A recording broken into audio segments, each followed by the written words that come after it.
Hello student, आपके अपने YouTube channel home science junction में आपका स्वागत है।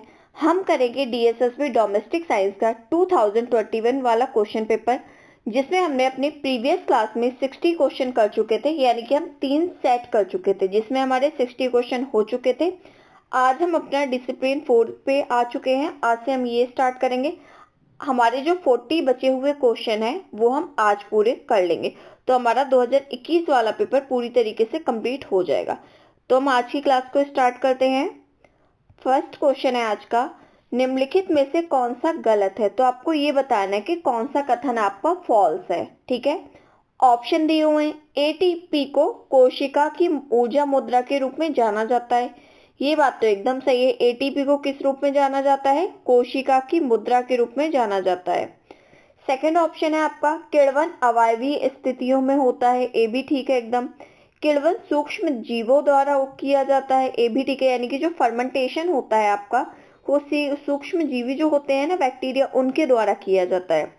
और लास्ट ऑप्शन है आपका, अवायवीय श्वसन के दौरान उच्च ऊर्जा निगम होती है।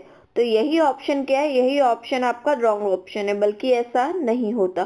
तो ये क्या हो जाएगा? यही आपका राइट ऑप्शन हो जाएगा। क्लियर है आपको ये क्वेश्चन? नेक्स्ट क्वेश्चन देखते हैं हम अपना। अगला क्वेश्चन है आपका, एक किशोर अपने दोस्तों को यह साबित करने की कोशिश कर रहा है कि वह बहुत मर्दाना है और यहाँ तक कि शराब, धूम्रपान और ड्रग्स भी लेता है। ये किसका एक एग्जाम्पल होगा? आपको ये बताना है। ऑप्शन दिया हुआ है, व्यक्तिगत समस्या की, खाने के विकार की, सहकर्मी दबाव की, या आपके सामाजिक समस्या की। तो एक जो आपका एडल्ट पर्सन है वो क्या कोशिश कर रहा है साबित करने की? कि वह बहुत मर्दाना है और वो शराब पीता है, धूम्रपान करता है, ड्रग्स लेता है, तो अपने इसमें वाहवाही लूट रहा है कि मैं कितना स्ट्रांग हूँ।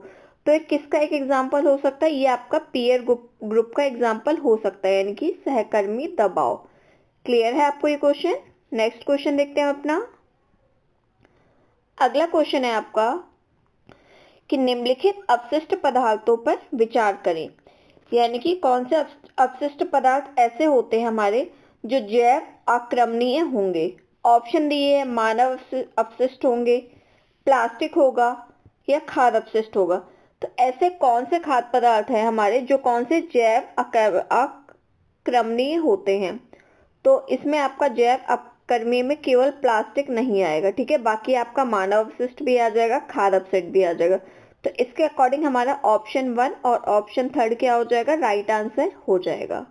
ओके, नेक्स्ट क्वेश्चन देखते हैं अपना।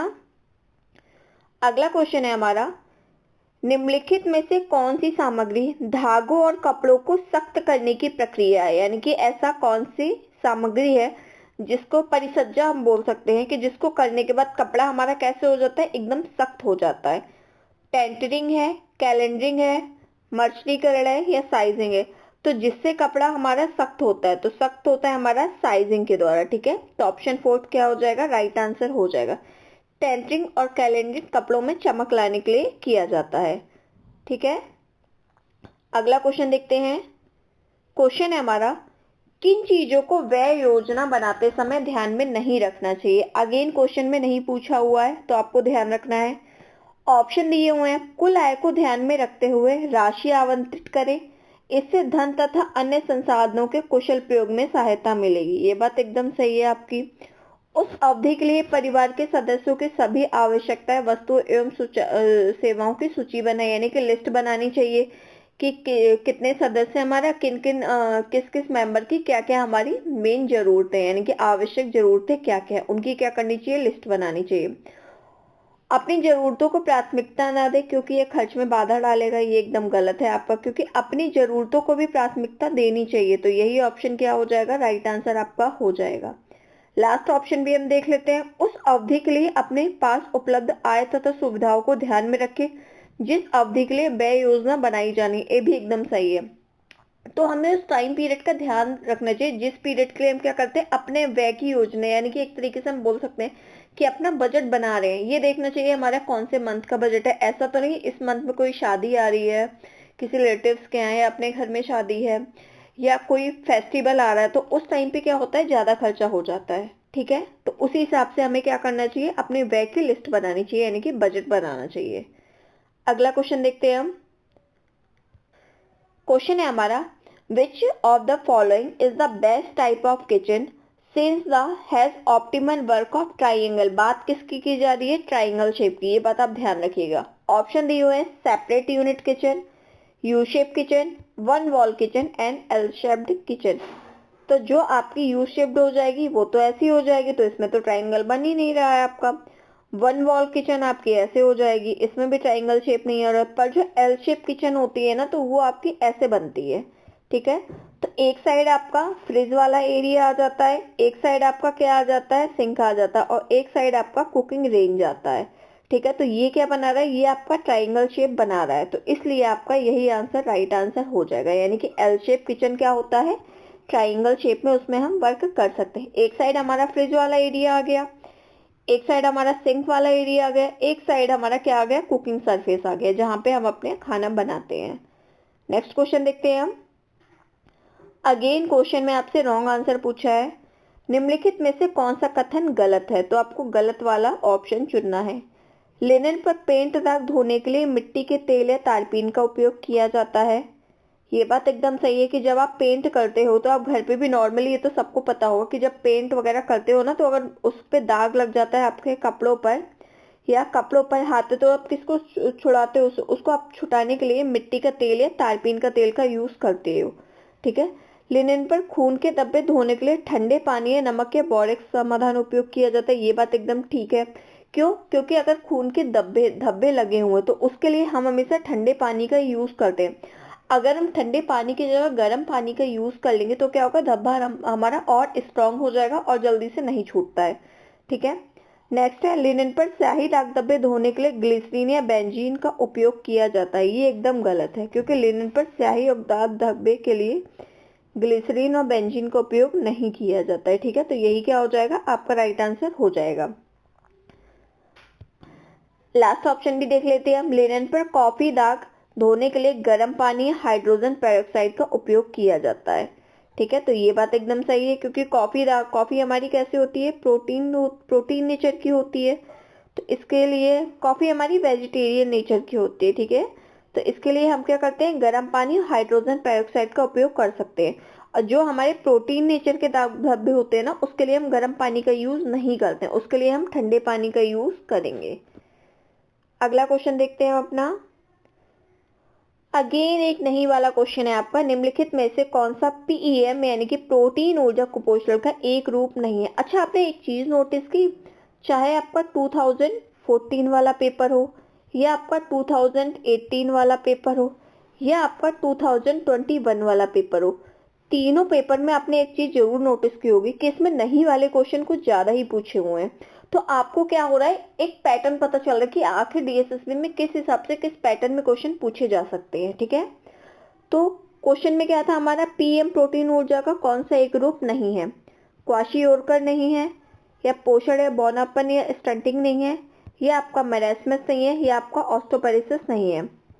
तो देखिए, जो आपका क्वाशिकारी रोग होता है ना, ये आपका प्रोटीन की कमी से होता है। ठीक है, जो आपका पोषाहार बौनापन और स्टंटिंग होता है, ये भी आपका पीएम की वजह से होता है। जो आपका मेरास्मस रोग होता है, इसमें क्या होता है, मेरास्मस रोग में कि क्या हो जाता है, बच्चे को होता है, ये समझ लीजिए 6 साल तक के बच्चों को मेरास्मस रोग हो जाता है। इसको हम सूखे रोग के नाम से भी जानते हैं। इस रोग में क्या होती है, ये आपका प्रोटीन और एनर्जी की वजह से होता है, प्रोटीन और एनर्जी की कमी की वजह से होता है। क्वाशियोरकर में क्या होता है कि इसमें जलीय सूजन आ जाते हैं, जिसको हम ऑडिमा बोलते हैं। मेरास्मस में क्या हो जाता है, बच्चा एकदम सूख जाता है, सूखा सा हो जाता है। ठीक है, इसलिए इसको सूखा रोग बोला जाता है। और जो आपका ऑस्टोपरेशिस होता है यानी कि अस्थि स्मृता, ये आपकी कैल्शियम की कमी से होता है।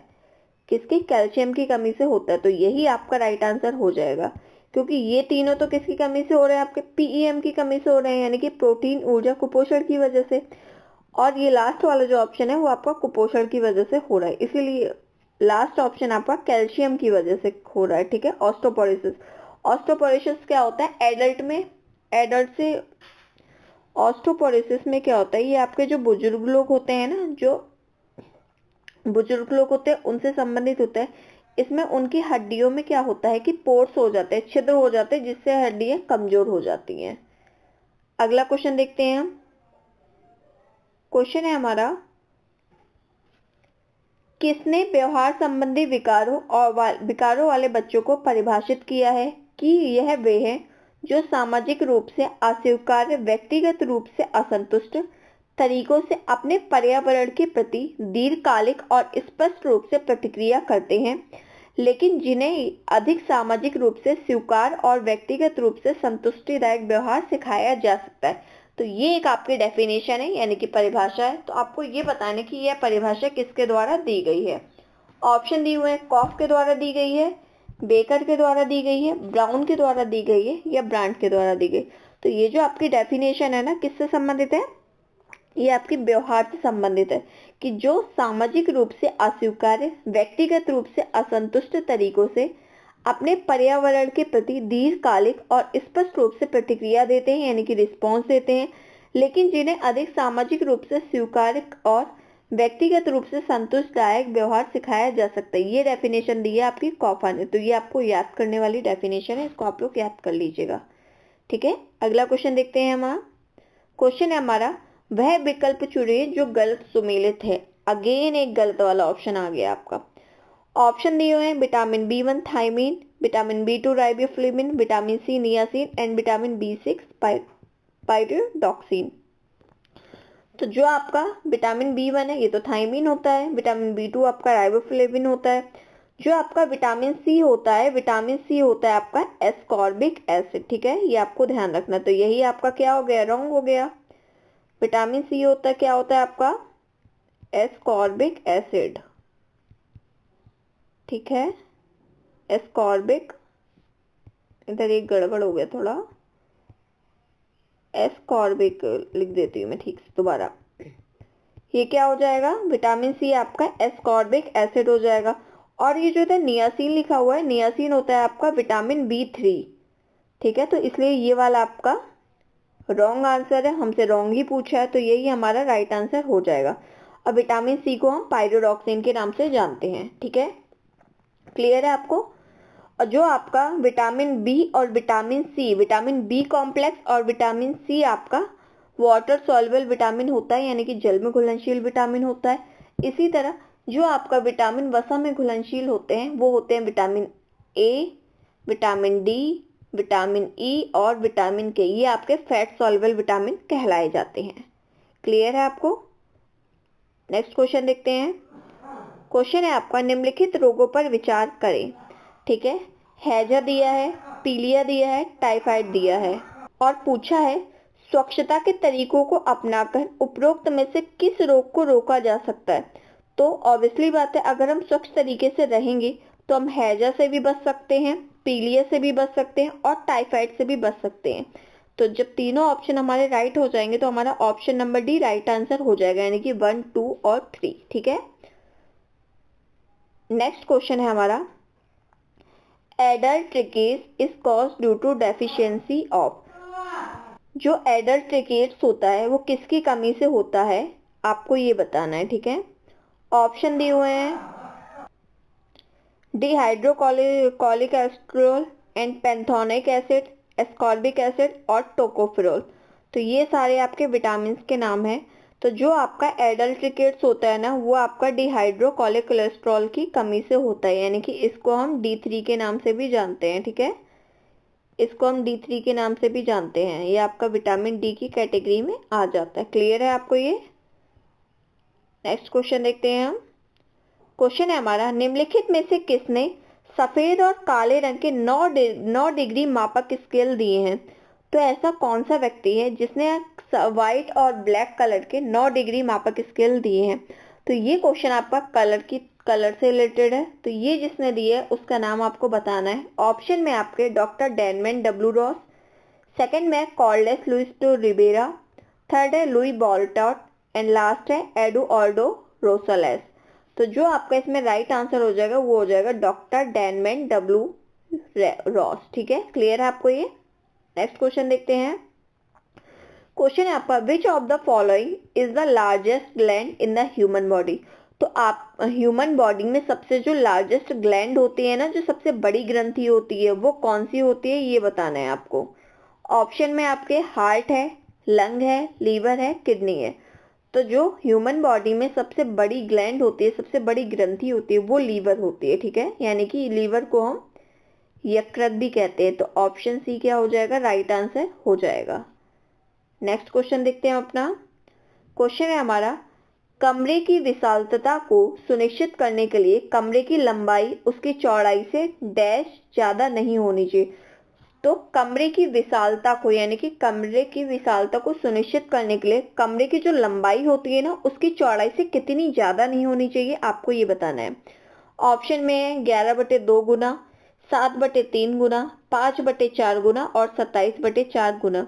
तो इसमें जो राइट ऑप्शन हो जाएगा आपका हो जाएगा 11/2 गुना से ज्यादा नहीं होनी चाहिए, ठीक है, जो चौड़ाई होती है उसकी। नेक्स्ट क्वेश्चन देखते हैं। क्वेश्चन है हमारा, मानव रक्त का कितना प्रतिशत प्रोटीन होता है। तो आपको ये बताना जो ह्यूमन ब्लड में प्रोटीन का परसेंटेज होता है वो कितना होता है। 90 से लेकर 92% तक, 60 to 8%, 10 to 12% एंड 1 to 2%। तो इसमें जो आपका राइट आंसर हो जाएगा वो हो जाएगा कि ह्यूमन ब्लड में आपके प्रोटीन का जो प्रतिशत होता है वो 6 से 8% होता है, यानी कि 6 to 8% होता है। क्लियर है आपको? ये भी आपका याद करने वाला क्वेश्चन है, इसको आप याद कर सकते हो आसानी से। नेक्स्ट क्वेश्चन है आपका, निम्नलिखित में से कौन सा टीका बच्चे को जन्म के समय दिया जाता है। यानी कि जब बच्चे को जन्म होता है तो सबसे पहले उसे कौन सा टीका लगाया जाता है।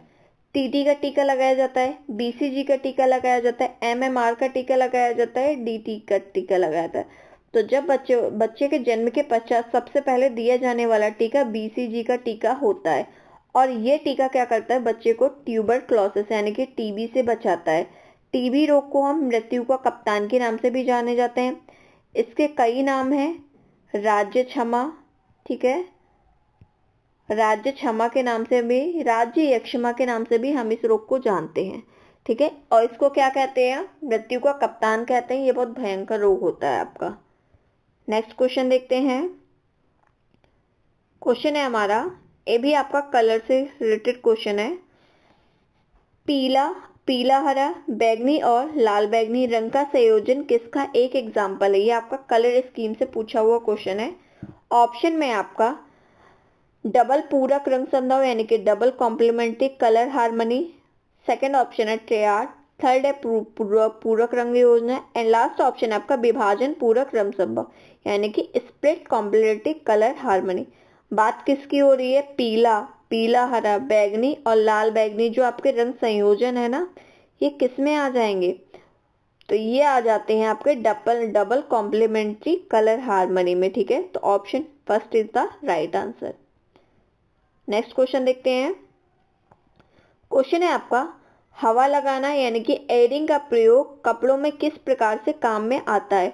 कपड़ों से आने वाली दुर्गंध को दूर करने के लिए, कपड़ों पर लगी ऊपरी धूल को निकालने के लिए, कपड़ों से रंग हटाने के लिए, कपड़ों से दाग हटाने के लिए। ऐसा तो है नहीं कपड़ों में दाग लग गए तो हमने कपड़ों में हवा लगा दी और दाग हमारा उड़ गया, ऐसा नहीं होता है, ठीक है। ऐसा भी नहीं है कि कपड़ों से कलर हटाने के लिए हमने कपड़ों में हवा लगा दी तो हमारा कलर उड़ गया, ठीक है। तो ये भी एकदम रॉन्ग आंसर है आपका। और ये भी नहीं होता है कि कपड़ों में हमने हवा लगा दी तो उसकी धूल उड़ गई सारी, तो धूल निकालने के लिए हम इसका प्रयोग नहीं करते। किस लिए करते हैं, कपड़ों से आने वाली दुर्गंध दूर करने के लिए, ठीक है।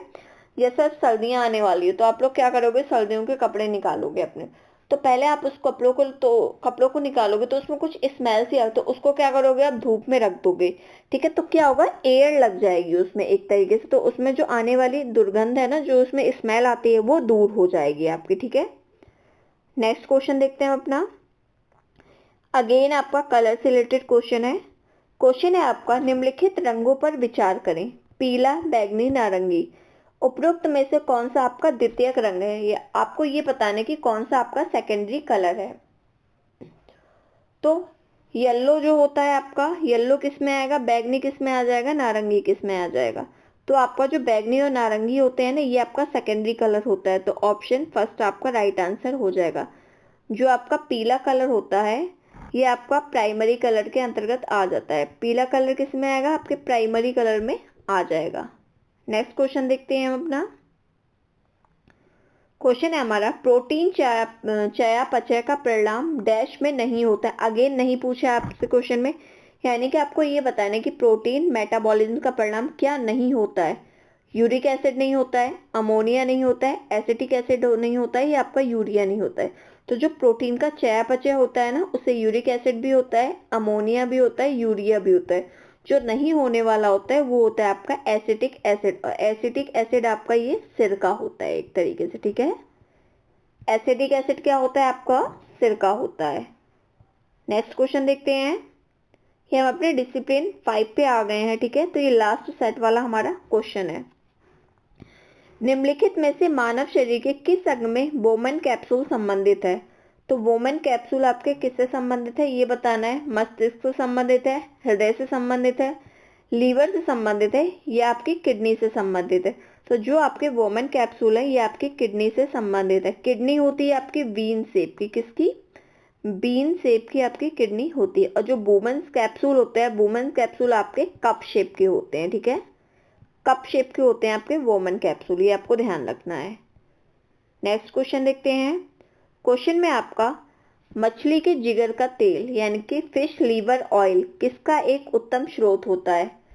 केवल विटामिन ए का, विटामिन ए और डी दोनों का, विटामिन सी का, एंड विटामिन बी और सी का, ठीक है। बात किसकी की जा रही है? फिश लीवर ऑयल की। अगर यहाँ पे विटामिन ई आता ना तो वो भी एकदम परफेक्ट राइट आंसर हो जाता, पर इसमें ऑप्शन में हमें विटामिन डी तो दिया नहीं है, विटामिन ई तो हमें दिया नहीं हुआ है। तो हमें क्या करना है? ऑप्शन के अकॉर्डिंग ही आंसर चूज करना है। तो इसमें राइट आंसर हो जाएगा हमारा विटामिन ए और विटामिन डी, ठीक है। क्लियर है आपको ये क्वेश्चन? अगला क्वेश्चन देखते हैं हम अपना। क्वेश्चन है आपका, निम्नलिखित में से किसमें एक खुला परिसंचरण तंत्र होता है, यानी कि ओपन सर्कुलर सिस्टम किस में होता है? केचुए में होता है, मनुष्य में होता है, तिलचट्टे में होता है, स्क्विड में होता है। तो जो आपका एक खुला परिसंचरण तंत्र पाया जाता है वो तिलचट्टे में होता है, यानी कि ओपन सर्कुलर सिस्टम, ठीक है। नेक्स्ट क्वेश्चन देखते हैं। क्वेश्चन है हमारा, निम्नलिखित में से कौन सा समय नियोजन का चरण नहीं है? अगेन नहीं वाला क्वेश्चन है। तो आपको ये बताना है आपका टाइम प्लानिंग या टाइम मैनेजमेंट का कौन सा स्टेप नहीं है। प्रत्येक गतिविधि के लिए आवश्यक समय अनुमान लगाना, एक दिन में की जाने वाली सभी गतिविधियों को सूचीबद्ध करना और उन्हें लचीले और गैर लचीले श्रेणियों में समूहित करना, प्रत्येक गतिविधि के लिए कोई विशेष समय निर्दिष्ट नहीं करना और एक निश्चित समय के भीतर की जाने वाली गतिविधियों को संतुलित करना। तो इसमें जो राइट आंसर हो जाएगा वो हो जाएगा आपका थर्ड ऑप्शन, ठीक है। ये आपका गलत स्टेटमेंट हो जाएगा कि कोई भी आपकी गतिविधि के लिए आप समय निर्दिष्ट नहीं करेंगे, बल्कि आप क्या करते हैं, बल्कि आप एक टाइम फिक्स कर लेते हैं ना कि हमें ये एक्टिविटी अपनी इस टाइम पे कंप्लीट करनी है, और अपनी प्रत्येक गतिविधि जो भी आपके कार्य पर काम करते हैं उसके गतिविधि का एक अनुमान लगा लेते हैं कि ये काम हमारा इतने टाइम में हो जाएगा। और जो भी आपकी एक दिन में की जाने वाली सारी एक्टिविटी होती है उसको आप क्या करते हो? एक लिस्ट बना लेते हो, अपने माइंड में ही कर लेते हो कि पहले मैं ये काम कर लूंगी, उसके बाद मैं ये काम कर लूंगी। और वो एकदम ऐसे नहीं होते कि इस टाइम पीरियड में वो काम पूरा ही होना चाहिए। बाई चांस नहीं हो पाया तो हम क्या करेंगे? थोड़ा उसमें और एक्स्ट्रा टाइम दे सकते हैं, और हो सकता है जो हम दूसरे नंबर पे काम करने वाले थे उसकी जगह पे हमें वो वाला काम हमें पहले करना पड़े। तो हमारी जो हम अपना क्या बनाते हैं, गतिविधियों वाली लिस्ट बनाते हैं, एक्टिविटी लिस्ट बनाते हैं, वो हमारी कैसे होती है? फ्लेक्सिबल बनानी चाहिए हमें, कि उसमें एकदम रिजिड ना हो, फ्लेक्सिबल हो, ठीक है। और एक निश्चित समय के भीतर की जाने वाली हमारी जितनी भी एक्टिविटी होती है उसको हम क्या करते हैं? उसके साथ हम कोऑर्डिनेशन कर पाए, ठीक है, उसको बैलेंस कर पाए। क्लियर है आपको ये क्वेश्चन? अगला क्वेश्चन देखते हैं हम अपना। क्वेश्चन है हमारा, विभिन्न प्रकार की गतिविधियों के लिए अलग अलग मात्रा में ऊर्जा की आवश्यकता होती है। निम्नलिखित में से कौन सी गतिविधियां भारी गतिविधियों की श्रेणी में आते हैं? तो ऐसा कौन सी आपकी एक्टिविटी होती है जिसमें आपकी बहुत सारी एनर्जी यानी कि ज्यादा एनर्जी आपकी लॉस होती है? पाक कला, पढ़ना, पुछाई या टीवी देखना। तो खाना बनाने में आपकी इतनी एनर्जी नहीं जाती है, ना ही आपकी पढ़ने में इतनी एनर्जी जाती है, ना ही आपकी टीवी देखने में इतनी एनर्जी जाती है। जो सबसे ज्यादा एनर्जी लॉस होती है वो होती है आपकी पोछा लगाने में, ठीक है। तो option third is the right answer. अगला क्वेश्चन देखते हैं हम। क्वेश्चन है हमारा, इनमें से कौन सा सही नहीं है। अगेन नहीं वाला क्वेश्चन आपसे पूछा हुआ है। क्वेश्चन में गैर मानव संसाधन व्यक्ति या समुदाय से संबंधित हो सकते हैं। सेकंड ऑप्शन है आपका, मानव संसाधन वो संसाधन है जो व्यक्ति के हैं और दूसरे द्वारा छीने नहीं जा सकते हैं। थर्ड ऑप्शन है आपका, मानव संसाधन वो संसाधन है जो व्यक्ति के हैं और दूसरे द्वारा छीने जा सकते हैं। फोर्थ ऑप्शन है आपका, गैर मानव संसाधन दूसरों द्वारा लिए साझे किए जा सकते हैं। देखिए, जो आपके संसाधन होते हैं ना, वो आपके दो प्रकार के होते हैं। एक होता है आपका मानवीय संसाधन, एक होता है गैर मानवीय संसाधन। यानी कि एक होता है ह्यूमन रिसोर्स, एक होता है आपका नॉन ह्यूमन रिसोर्स। जो आपके मानव संसाधन होते हैं ना, वो व्यक्ति के अंतर ही निहित होते हैं। जैसे व्यक्ति की क्षमता हो गई, ज्ञान हो गया, कौशल हो गया, तो इसको कोई छीन नहीं सकता है। व्यक्ति का ज्ञान कोई छीन लेगा? बिल्कुल नहीं छीन सकता है। और ये इनको हम क्या करते हैं, ये आपके इंटेंजिबल होते हैं, इसको छू भी नहीं सकता है कोई। और यहीं पे आपके जो गैर मानव संसाधन होते हैं, यानी कि जो आपके नॉन ह्यूमन रिसोर्स होता है, ये व्यक्ति के बाहर उसके वातावरण में विद्यमान रहते हैं और वो क्या कर सकते हैं, एक से दूसरे में शेयर किए जा सकते हैं। जैसे आपका कोई भी सामान हो गया, टेबल हो गया, चेयर हो गया, ये सब क्या हो गया, ये सब आपके गैर मानव संसाधन होते हैं। तो इनको ले सकते हैं आप लोग, एक दूसरे के साथ शेयर कर सकते हैं। तो इसमें जो आपका राइट आंसर हो जाएगा वो हो जाएगा आपका थर्ड ऑप्शन। यही आपका सही नहीं है, बाकी आपके सारे ऑप्शन सही है। ठीक है, इसमें दिया हुआ है मानव संसाधन वो संसाधन है जो व्यक्ति के हैं और दूसरे द्वारा छीने जा सकते हैं, बल्कि ऐसा नहीं है, ऐसे है जो व्यक्ति द्वारा छीने नहीं जा सकते। तो थर्ड ऑप्शन राइट आंसर हो जाएगा। नेक्स्ट क्वेश्चन है हमारा, निम्नलिखित में से कौन सी खाना पकाने की विधि वसा को खाना पकाने के माध्यम के रूप में उपयोग करते हैं। यानी कि कौन सी ऐसी विधि है जिसको हम क्या करते हैं, वसा के साथ खाना पकाने के माध्यम में प्रयोग करते हैं। बेकिंग है, ग्रिलिंग है, सॉर्टिंग है या स्टीमिंग है। बेक करते हैं, ये तो हम किस में बेक करते हैं, इसमें हमें ड्राई हीट की जरूरत होती है। ग्रिलिंग, जैसे पनीर टिक्का वगैरह आप बनाते हो तो उसमें भी आपकी क्या होती है, ड्राई हीट की जरूरत होती है। स्टीमिंग हो गया, स्टीमिंग में भी आपको ड्राई हीट और वाटर थोड़ी जरूरत पड़ सकती है।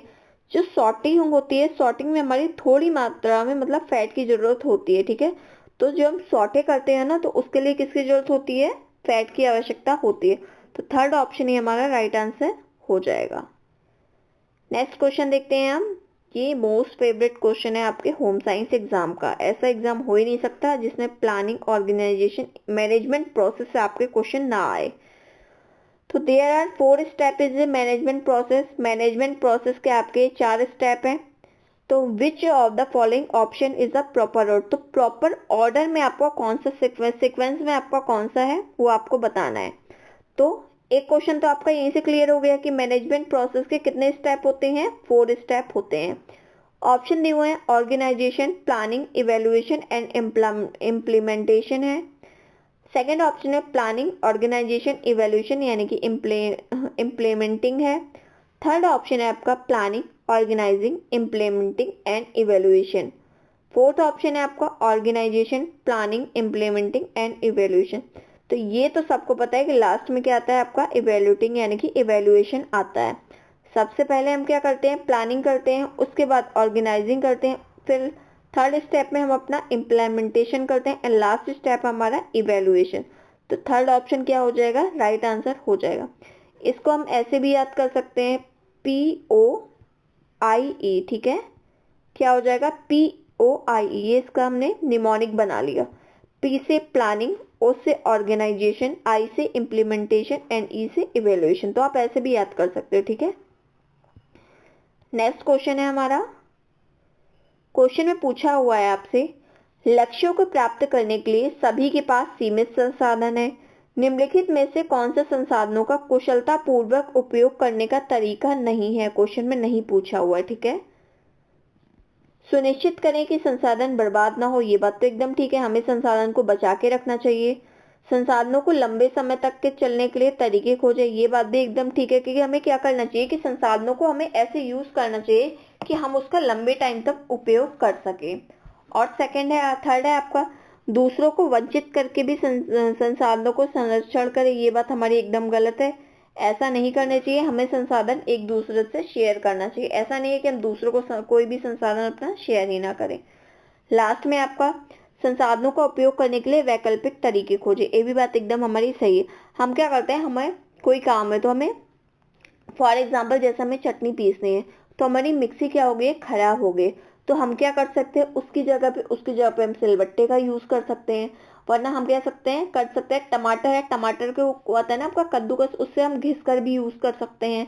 तो ये क्या हो गया, हमारे जो रिसोर्सेस होते हैं ना उसके अल्टरनेटिव यूज हो गए। यानी कि अगर एक संसाधन हमारा उपलब्ध नहीं है तो उसकी जगह पे हम अपने दूसरे संसाधन का यूज कर सकते हैं। ठीक है, क्लियर है आपको ये क्वेश्चन। अगला क्वेश्चन देखते हैं हम अपना। क्वेश्चन है आपका, निम्नलिखित में से कौन सा परिवर्तन किशोरावस्था में लड़कों और लड़कियों में समान रूप से होता है। तो कौन सा ऐसा परिवर्तन है जो लड़कों और लड़कियों में समान रूप से देखने को मिलता है। कंधों का चौड़ा होना, नितंबों का बड़ा होना, जंक फूड खाने की इच्छा और मुहासे। तो कंधों का चौड़ा होना ये तो आपके बॉयज में होता है, नितंबों का बड़ा होना ये आपकी गर्ल्स में होता है, ये बॉयज में होता है, ये गर्ल्स में होता है। जंक फूड खाने की इच्छा तो सभी में मोस्टली होती है। और फोर्थ ऑप्शन है आपका मुहासे, तो ये किशोरावस्था में आपके होता ही होता है, गर्ल्स एंड बॉयज दोनों में होता है। तो यही आपका क्या हो जाएगा, राइट आंसर हो जाएगा। ठीक है, क्लियर है आपको ये क्वेश्चन। अगला क्वेश्चन देखते हैं अपना। क्वेश्चन है हमारा, विभिन्न प्रकार के रेशों के बारे में निम्नलिखित में से कौन सा सत्य नहीं है। अगेन आपसे नहीं वाला क्वेश्चन पूछा हुआ है। ऑप्शन है आपका, कृत्रिम तंतु निर्माण पेट्रो रसायन उत्पादन से किया जाता है।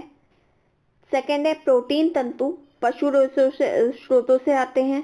थर्ड है आपका, पुनः उत्पादित तंतु मानव निर्मित तंतु का एक प्रकार है। लास्ट है आपका, सेलुलोजिक तंतु मानव निर्मित तंतु है। तो जो आपके कृत्रिम तंतु होते हैं ना, निर्माण पेट्रो रसायन उत्पादों से किया जाता है, ये तो ठीक है। आपका जो सिंथेटिक रेसे होते हैं ना, उनका निर्माण किसे, पेट्रो रसायन उत्पादों यानी कि केमिकल द्वारा किया जाता है। जो आपके प्रोटीन तंतु होते हैं, इनका मुख्य स्रोत क्या हो जाता है, पशु हो जाता है, जैसे आपके ऊन हो गया, सिल्क हो गया। तो इसके मूल स्रोत क्या है, ये एनिमल सोर्स होते हैं। थर्ड ऑप्शन है, पुनः उत्पादित मानव तंतु निर्मित तंतु का एक प्रकार है, ये भी ठीक है। जो आपका पुनः उत्पादित तंतु होता है यानी कि रीजनरेटेड फाइबर होता है ना, ये भी किसके द्वारा होता है, मैनमेड फाइबर के अंतर्गत आ जाता है। पर जो आपका सेलुलोजिक तंतु होता है, ये आपका एक नेचुरल तंतु होता है, यानी कि नेचुरल प्राकृतिक तंतु होता है, ना कि मानव निर्मित तंतु होता है। तो यही आपका राइट आंसर हो जाएगा। नेक्स्ट क्वेश्चन देखते हैं हम।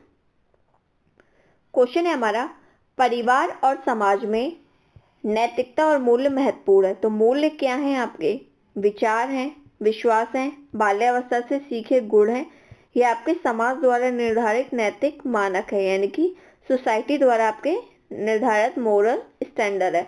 तो जो आपके परिवार और समाज में नैतिकता और मूल्य महत्वपूर्ण होते हैं, तो मूल्य आपके कैसे होते हैं, विचार होते हैं, विश्वास होते हैं और बाल्यावस्था में सीखे गए गुण होते हैं। तो फर्स्ट सेकंड थर्ड आपका राइट आंसर हो जाएगा। तो second option is the right answer. Okay, next question देखते हैं हम अपना। क्वेश्चन है आपका, पॉलिएस्टर तंतु का उदाहरण है। आपको ये बताना है पॉलिएस्टर फाइबर कैसा फाइबर है आपका, प्रोटीन तंतु है, सेलुलोजिक है, सिंथेटिक है या प्राकृतिक है। तो नेचुरल में क्या आ जाता है, नेचुरल तंतु में आ जाते हैं आपके कपास, लिनन, जूट, ये सब आ जाते हैं। ठीक है, सेलुलोजिक में भी यही होते हैं, जितने भी आपके नेचुरल तंतु होते हैं ये आपके सेलुलोजिक होते हैं। इसमें भी आपके कपास, लिनन, जूट ये आ जाएंगे। प्रोटीन तंतु में आपके ऊन और सिल्क आ जाएंगे। बचा के आपका जो पॉलिएस्टर होता है ना, ये आपका सिंथेटिक होता है और कृत्रिम तंतु होता है, यानी कि ये मैनमेड फाइबर होता है। नेक्स्ट क्वेश्चन देखते हैं हम अपना। क्वेश्चन है आपका, निम्नलिखित में से किसे एक अच्छे बजट की विशेषता के रूप में नहीं माना जाता है। अगेन नहीं वाला क्वेश्चन पूछा हुआ है। पैसों का उचित सटीक आवंटन करना, आय का सटीक अनुमान लगाना, व्यय का सटीक अनुमान लगाना, योजना पर बने रहने के लिए एक निश्चित बजट तैयार करना। तो एक अच्छे बजट की विशेषता के रूप में ये हो जाता है कि आप पैसे का उचित सटीक आवंटन करते हो, यानी कि आपको पता होना चाहिए किस कार्य के लिए हमें कितना पैसा चाहिए, उसका आप क्या करते हो, आवंटित कर देते हो उसका। आय का सटीक अनुमान लगा लेते हो कि हमारी इनकम किस किस सोर्स से कहाँ से कितनी आ रही है, उसमें हमें कितना आपको व्यय करना है, ये भी आपका इतना सही कि हमारी जैसे 10,000 इनकम आ रही है तो हमें 8,000 में इतना हमको ये काम करना है, 2,000 रुपये हमें बचत के लिए बचा के भी रखने हैं। पर योजना पर बने रहने के एक निश्चित बजट तैयार करना, ये आपका राइट ऑप्शन नहीं होगा। बल्कि हमें कैसा बजट तैयार करना चाहिए, एक आपका लचीला बजट बनाना चाहिए, यानी कि फ्लेक्सिबल बजट आपका बनाना चाहिए। ठीक है, नेक्स्ट क्वेश्चन देखते हैं हम अपना। क्वेश्चन है आपका सेलुलोजिक तंतु के उदाहरण। तो सेलुलोजिक तंतु के कौन से उदाहरण है ये बताना है आपको। कपास है, लिनन है, ऊन है, रेशम है। तो आपके जो कपास और लिनन होते हैं ये तो हो जाता है आपका सेलुलोजिक नेचुरल फाइबर। जो आपके ऊन और रेशम होते हैं ये होता है आपका प्रोटीन एनिमल फाइबर में आ जाते हैं ये, ठीक है, प्रोटीन नेचुरल फाइबर के अंतर्गत। तो इसमें क्या हो जाएगा आपका ओनली फर्स्ट और सेकंड है कपास और लिनन, तो ये आपके फोर्थ ऑप्शन में दिया हुआ है, केवल 1 और 2। ओके, नेक्स्ट क्वेश्चन देखते हैं अपना। क्वेश्चन है आपका निम्नलिखित में से कौन सा ऊर्जा बचाने का तरीका नहीं है। इसमें भी नहीं पूछा हुआ है। तो ऑप्शन में आपके तनाव कम करने के लिए काम करते समय दोस्तों के साथ चैट करना। सेकंड है अतिरिक्त गतिविधियों को कटौती और गतिविधियों का संयोजन करना, श्रम बचत उपकरणों का उपयोग करना और किसी भी गतिविधियों को करने के लिए कौशल विकसित करना। तो ऊर्जा बचाने के लिए हम क्या करेंगे, किसी भी गतिविधि को करने के लिए कौशल यानी कि अपने स्किल को डेवलपमेंट कर लेंगे हम चीज़ों को। अगर हमारा स्किल डेवलपमेंट हो गया तो हम चीज़ों को पता है कार्य को हम आसानी से कर सकते हैं और जल्दी कर सकते हैं। नेक्स्ट है श्रम बचत उपकरणों का उपयोग करना। हमें चटनी पीसनी है, हम सिलबट्टे का उपयोग नहीं कर रहे हैं, हम मिक्सर ग्राइंडर का उपयोग कर रहे हैं, ठीक है। हमें खाना बनाना है, हम चूल्हे पर खाना नहीं बना रहे हैं, हम गैस का यूज़ कर रहे हैं, ठीक है, ओवन का यूज़ कर रहे हैं, ठीक है। हमें कपड़े धुलने हैं, हम हाथ से कपड़े नहीं धुल रहे हैं, हम वॉशिंग मशीन का प्रयोग कर रहे हैं। तो क्या कर रहे हैं, हम अपनी श्रम बचत उपकरणों का उपयोग कर रहे हैं। तो ये भी एकदम हमारा राइट आंसर हो जाएगा। अतिरिक्त विधियों में कटौती और गतिविधियों का संयोजन करते हैं। जो हमारी एक्स्ट्रा एक्टिविटी होती है हम उसमें क्या करते हैं, कटौती कर देते हैं, ठीक है। तो हम अपनी अवांछित एक्टिविटी को कम कर देते हैं। फिर तनाव कम करने के लिए काम करते समय दोस्तों के साथ चैट करना, ये एकदम रॉन्ग आंसर है आपका, क्योंकि ऐसा नहीं होता है कि हम स्ट्रेस कम करने के लिए अपने फ्रेंड के साथ चैट करने लग जाएं, ठीक है। अगला क्वेश्चन देखते हैं। इस क्वेश्चन में आपके सत्य पूछा हुआ है, ठीक है, कि निम्नलिखित में से कौन सा कथन आपका सत्य है। तो आपको ये बताना है कि कौन सा कथन आपका राइट हो जाएगा। ऑप्शन में स्टेपल फाइबर को गज या मीटर में मापा जाता है, छोटी लंबाई के तंतु को स्टेपल तंतु कहते हैं, छोटी लंबाई के रेशो को फिलामेंट कहते हैं, फिलामेंट को इंच या सेंटीमीटर में मापा जाता है। तो फिलामेंट को इंच या सेंटीमीटर में नहीं मापा जाता है, ये आपका एकदम रॉन्ग है। छोटे लंबाई के रेशो को फिलामेंट नहीं कहते हैं बल्कि स्टेपल फाइबर कहते हैं। स्टेपल फाइबर को गज या मीटर में नहीं नापते हैं बल्कि इसको किस में मापते हैं, हम इंच या सेंटीमीटर में मापते हैं।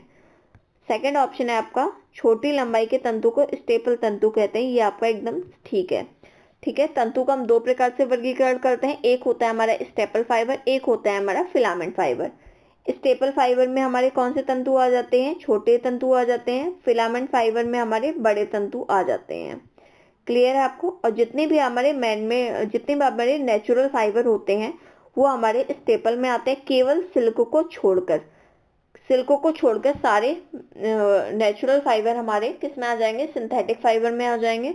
और जितने मैनमेड फाइबर हैं प्लस सिल्क को लेकर वो हमारे फिलामेंट फाइबर के अंतर्गत आ जाते हैं। नेक्स्ट क्वेश्चन देखते हैं हम अपना। ये हमारा सेकंड लास्ट क्वेश्चन है आज का। क्वेश्चन है हमारा रेयॉन डैश फाइबर का एक उदाहरण है। तो रेयॉन कौन से फाइबर का एक एग्जांपल है। रेयॉन आपका प्रोटीन फाइबर होता है, सिंथेटिक फाइबर होता है, सेलुलोजिक होता है, ये आपका पुनर्निर्मित फाइबर होता है। तो रेयॉन जो होता है ना, रेयॉन आपका एक पुनर्निर्मित यानी कि पुनर्जीवित यानी कि रीजनरेटेड फाइबर होता है। कैसा होता है, रेयॉन आपका रीजनरेटेड फाइबर होता है। क्लियर है आपको ये। नेक्स्ट क्वेश्चन देखते हैं। क्वेश्चन है आपका निम्नलिखित में से कौन सा कथन असत्य है। तो आपको ये बताना है कौन सा कथन है सही नहीं यानी कि असत्य है। मूल्य विचार वह अवधारणाएं जिन्हें हम बचपन से सीखते हैं। मूल्य हमारे नैतिकता की जांच करते हैं। नैतिकता वह तरीका है जिससे हम कठिन परिस्थितियों में व्यवहार करते हैं और नैतिकता हमारी मूल्यों की जांच करते हैं। तो ये बात एकदम सही है। जो हमारी नैतिकता है ना, नैतिकता हमारी मूल्यों की जांच करेगा, ना कि मूल्य हमारी नैतिकता की जांच करते हैं। और नैतिकता वह तरीका है जिससे हम कठिन परिस्थिति में व्यवहार करते हैं, ये भी ठीक है। मूल्य और विचार वह अवधारणा होते हैं, तो वैल्यू हमारी वो होते हैं जिनको हम बचपन से सीखते हैं। तो एक ही हमारा ऑप्शन इसमें सही लग रहा है, जो कि गलत लग रहा है ये आपका सही हो जाएगा। मूल्य हमारे नैतिक की जांच नहीं करते बल्कि नैतिकता हमारे मूल्यों की जांच करते हैं, ठीक है। तो इस तरह के क्वेश्चन छांटने की देखिए दो चीज इसने अपोजिट दी हुई है। एक तो ये है मूल्य हमारी नैतिकता की जांच करते, एक ये है नैतिकता हमारे मूल्यों की जांच करते। तो असत्य पूछे तो इन दोनों में से दोनों तो हमारा राइट ऑप्शन हो नहीं सकते, तो इन दोनों में से आपका एक ही ऑप्शन होगा, तो इन दोनों को तो आप तो कट ही कर दीजिए। ठीक है, क्या कर सकते हैं हम, इनको कट कर सकते हैं, यानी कि ये हमारा नहीं होगा। तो हमारा बचता है इन दोनों में से, तो इन दोनों में से हमारे ये वाला ऑप्शन राइट आंसर हो जाएगा। तो आज हमारा DSSB डोमेस्टिक साइंस का 2021 वाला पेपर भी कंप्लीट हो चुका है। हमने अभी तक DSSB डोमेस्टिक साइंस के 3 पेपर कंप्लीट कर चुके हैं हम, 2014 वाला, 2018 वाला, 2021 वाला। तो जिसने भी ये प्रीवियस पेपर वाली क्लास नहीं देखी हो वो वीडियो को जरूर देख लीजिएगा, ये आपके लिए बहुत ही ज़्यादा इंपॉर्टेंट है।